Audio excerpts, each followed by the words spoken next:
শীতকালে ঠিক এই সময় বাজারে প্রচুর পরিমাণে শিমলা মির্চ পাওয়া যায়। এই শিমলা মির্চগুলো দেখতে অনেক লম্বা হয়, তবে ঝাল কিন্তু একেবারেই হয় না।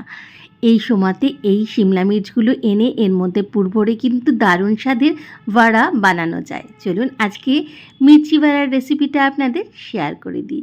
আমি এখানে শিমলা মির্চ নিয়ে নিয়েছি, এই যে লম্বা লম্বা এগুলো আমি কিন্তু ভালো করে প্রথমে ধুয়ে নিয়েছি।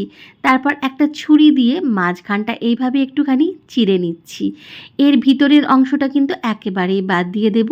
ভিতরে এইগুলো যেগুলো স্টেম বা যেগুলো বিচিগুলো রয়েছে সেগুলো একেবারেই রাখবো না।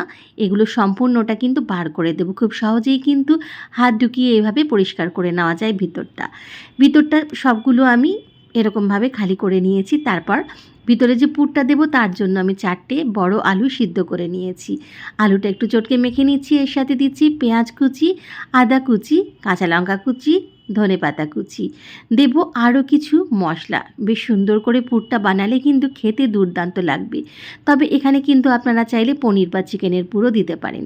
দিলাম হলুদ গুঁড়ো, লঙ্কা গুঁড়ো, সামান্য পরিমাণে নুন, চিনি, একটা ভাজা মশলার গুঁড়ো, আর দিলাম গোলমরিচ গুঁড়ো আর চাট মশলা বা আমচুর পাউডার, যেটা থাকবে সেটাই দেবেন। এরপর ভালো করে সব কিছু মেখে নিচ্ছি হাত দিয়ে চটকে চটকে। পুরটা কিন্তু আমার রেডি হয়ে গেছে। আজকে আমি কিন্তু এই আলুর পুর দিয়েই বানাবো। তবে ওই যে বললাম পনির বা চিকেনের পুর দিলেও খেতে কিন্তু দুর্দান্ত হবে, বরঞ্চ আরও বেশি ভালো হবে খেতে। আলুর পুরটা এইভাবে আমি এবারে যে মাঝখানে চিটটা করেছিলাম তার মধ্যে সুন্দর করে ঢুকিয়ে দিচ্ছি। একটু আলতো হাতে, মানে যাতে ভেঙে না যায় সেই জন্যে একটুখানি ফাঁক করে করে একটা হাতে ফাঁক করে অপর হাত দিয়ে আমি পুরটা বেশ সুন্দর করে ভিতরে একেবারে ভর্তি করে পুরটা দিয়ে দিচ্ছি, যাতে যখন বাইট নেবেন তখন পুরটা যেন সুন্দর মুখের মধ্যে যায়, খেতে ভালো লাগে। ভালো করে একটু চেপে চেপে পুরটা ভরে দিয়েছি। একটা কিন্তু তৈরি করা আমার হয়ে গেছে। বাকিগুলোও ঠিক এইভাবে আমি পুর ভরে নিচ্ছি। তারপরে আর কিছুই নয়, এরকমভাবে পুর ভরেও আপনি ফ্রিজেতে একটা এয়ারটাইট কন্টেনারে রেখে দিতে পারেন।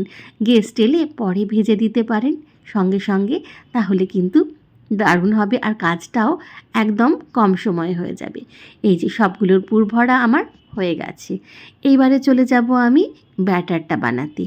এর জন্য যেটা লাগবে, একটা লম্বা কোনো পাত্র নেবেন। আমি একটা লম্বা কাপ বা গ্লাস নিয়েছি।